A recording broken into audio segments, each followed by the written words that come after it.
But an extraordinary 10-minute revelation last night by David Letterman here at the Ed Sullivan Theater. He told his audience he had allegedly been the victim of attempted blackmail. I have two things to say about this. First of all, we've done over 6,000 shows. On October 1st, 1993, something occurred on The Late Show with David Letterman that CBS executives hoped the world would never discover.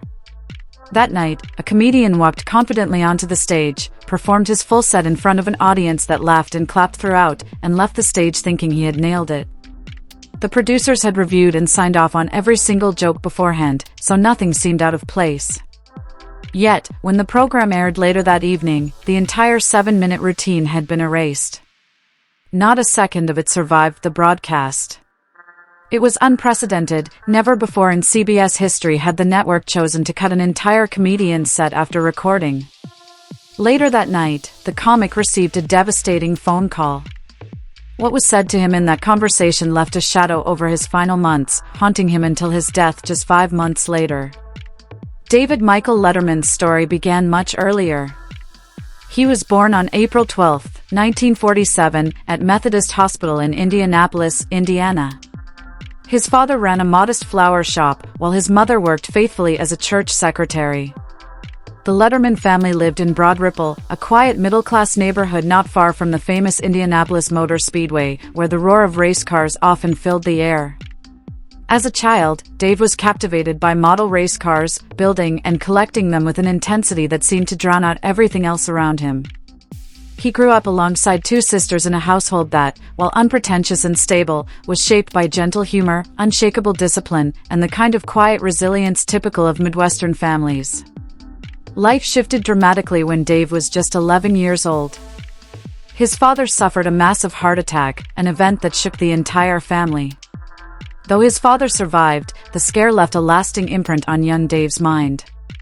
It was the first time he grasped how fragile life could be, and the realization never fully left him.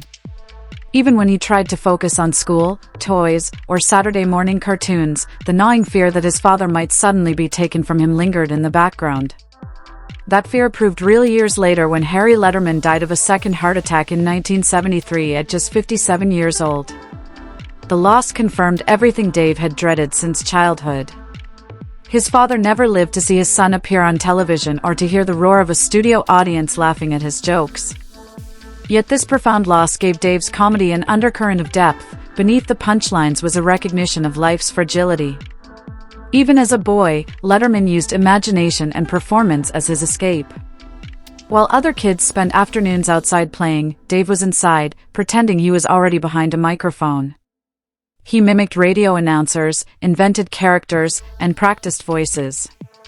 One of his earliest influences was Paul Dixon, the flamboyant host of a Cincinnati-based television show that aired in Indianapolis. Dixon's mix of humor and spontaneity lit a fire in young Dave. Years later, Letterman would openly admit that watching Dixon on TV made everything click. That was when he thought, "That's what I want to do." He said those words in 1969, just after graduating from college, but in reality, he had been preparing for that dream since he was a child. By the time he entered Broad Ripple High School in the early 1960s, Dave had begun to change. Once a quiet boy, he transformed into the classmate who could always get people laughing. His peers noticed, especially his friend Jeff Oshowski, who remembered Dave handing out scripts during recess and directing parodies for his classmates. In one memorable instance, he even organized a Winnie the Pooh spoof with friends during his speech class. When a teacher randomly called on him to give an impromptu talk, Dave ran to the store, bought a pack of blank index cards, and pretended they were his prepared notes. He then improvised an entire speech about juggling, making up every word on the spot. His delivery earned him an A. That performance showed he was more than a class clown. He was a budding entertainer learning to trust his instincts in front of an audience. Before the television cameras and late-night spotlights, Dave's first real job was much humbler. As a teenager, he worked as a stock boy at Atlas Supermarket. Most people in his position would quietly refill shelves, but Dave turned the store into his first comedy laboratory. He played harmless pranks on customers and tested out jokes on anyone who would listen. It wasn't about offending people, it was about pushing boundaries and figuring out how far a joke could go before it stopped being funny. In 1965, Letterman enrolled at Ball State University, where he quickly joined the student-run radio station WBST. The station barely reached beyond the campus with its tiny 10-watt signal, but to Dave, it was a dream come true. His time there, however, didn't last long. He was fired after mocking the classical music he was supposed to take seriously. Instead of being discouraged, Dave simply doubled down. He helped start another student station, WAGO AM 570, where he pushed the envelope even further, playing intentionally bad songs, making up absurd fake news reports, and laughing when listeners were left confused.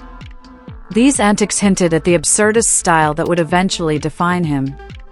Decades later, in 1986, he donated money to launch a new station, WCRD, which proudly stood for Cardinal Radio Dave. Ball State had given him his first real platform, and he never forgot it. After graduating in 1969 with a telecommunications degree, Dave landed his first professional TV job at WLWI in Indianapolis, working as a weatherman. But he wasn't the kind of weatherman viewers were used to.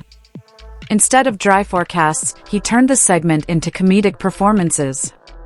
During one broadcast, he warned of hailstones the size of canned hams. Another time, he congratulated a tropical storm for leveling up into a hurricane.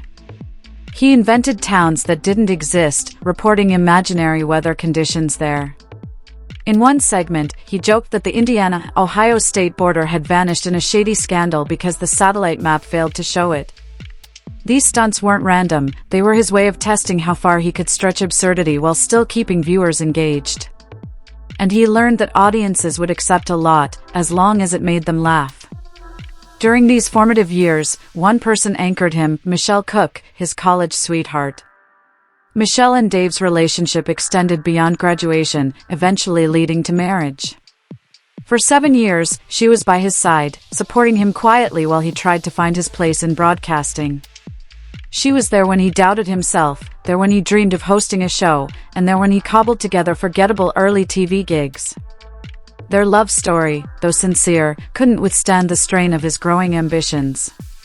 By 1975, as Dave inched closer to Los Angeles to chase bigger opportunities, their paths began to diverge. Although most of his early writing from college didn't survive, one thing was clear: Letterman already had his voice. Whether he was fabricating news bulletins for radio, mocking highbrow music, or staging cheap Godzilla scenes with toy dinosaurs on local Indianapolis children's shows, everything was beginning to carry the same distinct comedic tone.